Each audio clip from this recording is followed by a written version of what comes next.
Hi, this is Matt with the American Red Cross. Welcome back and thank you for tuning in. Today I have the privilege of sitting down with Holly, a volunteer with the American Red Cross in the National Capital Region, and I'd like to talk about the work that you've done, the experiences that you've had, and what the Red Cross means to you. Holly, thank you. Thank you for being here. We are so grateful. Welcome to this historic room, the Tiffany Room in the American Red Cross National Headquarters in Washington, D.C.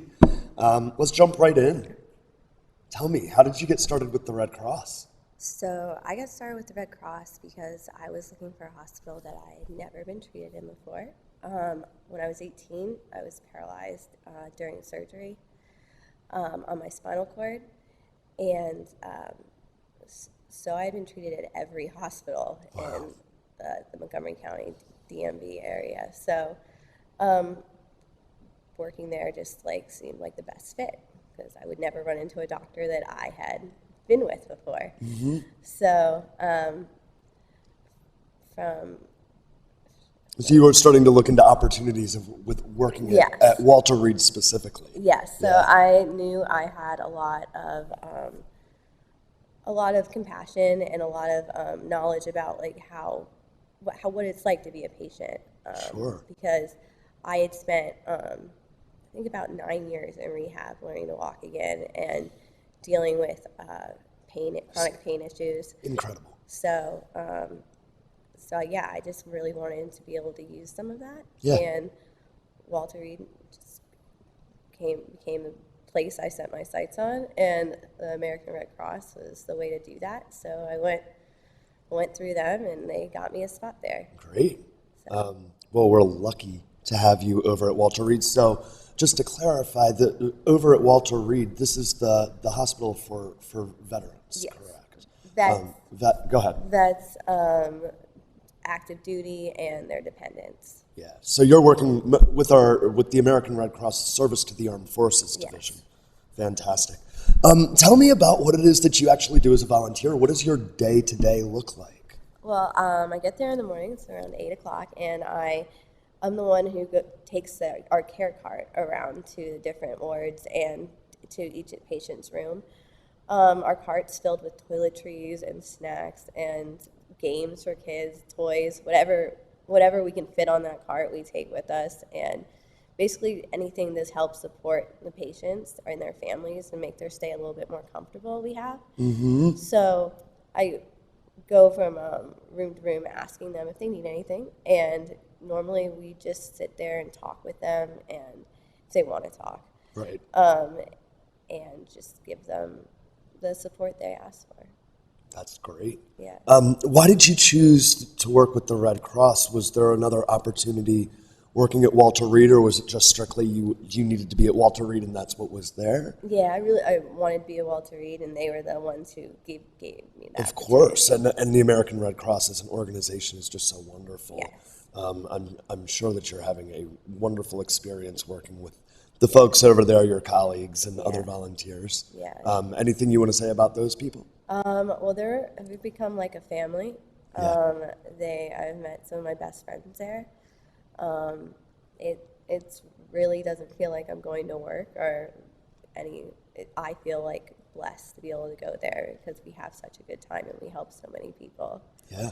So Wonderful. What's your favorite part about volunteering with the Red Cross? that would probably be the connections I get to make with the patients and their families. I know one case in particular, I was my second time out with the cart and with Dr. Inga, who is the one who normally does the cart, and she's the one who teaches you how to do it and what to say to the patients.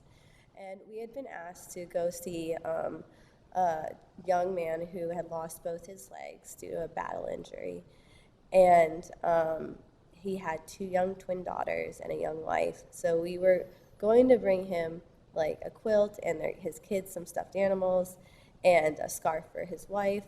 So, but when we get there and we give them all the gifts we have, we start talking to him, and Dr. Inga is like, well, why don't you tell him your story, Holly? And I hesitated because I didn't think it was necessarily my place to give him like my life because I was there to support him. Well, yeah.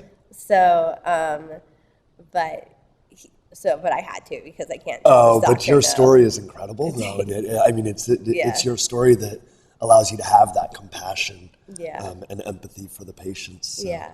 I'm glad he got to hear your story as well. Yeah. What is your most memorable experience working with the Red Cross, or a favorite story that you have? It was probably the time we snuck a fish into the ICU. A fish? Yes, a fish. For food, or is this a pet? It was a pet fish. This is a pet fish. It was one of those fighter beta fishes. Oh, nice. So there's a patient there a young cancer patient who I have seen multiple times, and we've played video games together, and we've just got a good connection. And one day I was going around with the cart, and I was in the ICU, and I just happened to walk into a hospital room, and he was there, unfortunately with blood clot to his heart. And he was very scared, and he was all alone. And we wanted to do something that would make him laugh. So, of course, I go down to the Red Cross office, and I ask them, hey, if I snuck a fish in here, like, am I going to get kicked out? Like, are you going to keep me from, I'm never volunteering here again. I mean, it's a very unique request. Yeah, How did that go? They were like, no, go for it. That's what we do. We want to bring people joy. That's so right. Go for it. So I went off base and to a Petco, thinking I could just buy like a $10 fish and put it in some weird container and give it to him, make him laugh. You can't do that, apparently. You have to buy like the entire filter system, like tank. It's not an expensive feat here. So, but I do it, and I put the fish in my car, and I drive back on base and call one of my Red Cross volunteer friends, and they're like, okay, I'm coming to your car with a Red Cross bag, and we're going to put the fish in the tank in the bag, and we're going to sneak it back onto the base and into the ICU. So that's what we did. And we gave it to him, and he loved it. And its name is Blackie, and it lives with him in Upper Marble, Maryland, somewhere out there. Yeah, that's just a wonderful story, so unique, and it just goes to show our volunteers and our programs, we really are going to do whatever we can within reason to make the patient or to make the client feel best at the time that they are absolutely at their worst. And so in some instances, this is the worst experience of their life, but the Red Cross steps in to alleviate. Yeah. What would you say to anybody that might be thinking about volunteering or working with the Red Cross? I'd say do it.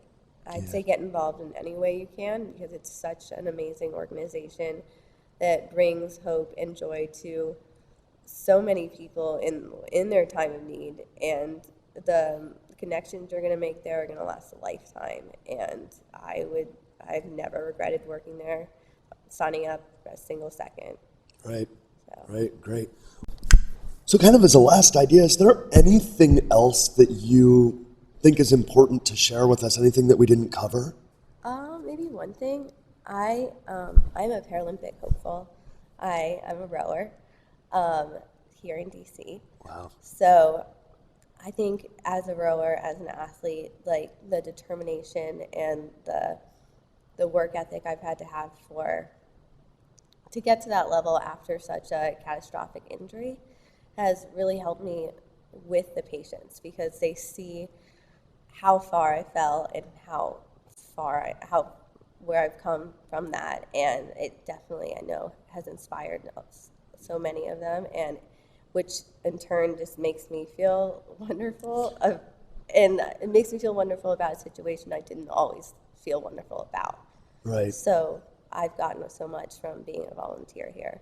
That is just an incredibly inspiring story. Thank you so much for coming and joining me today. You. I'm so grateful for your time. Thank you so much. You.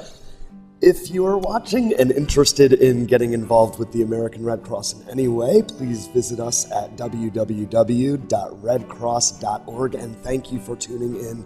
Holly, thank you again for coming and visiting us. We'll talk soon.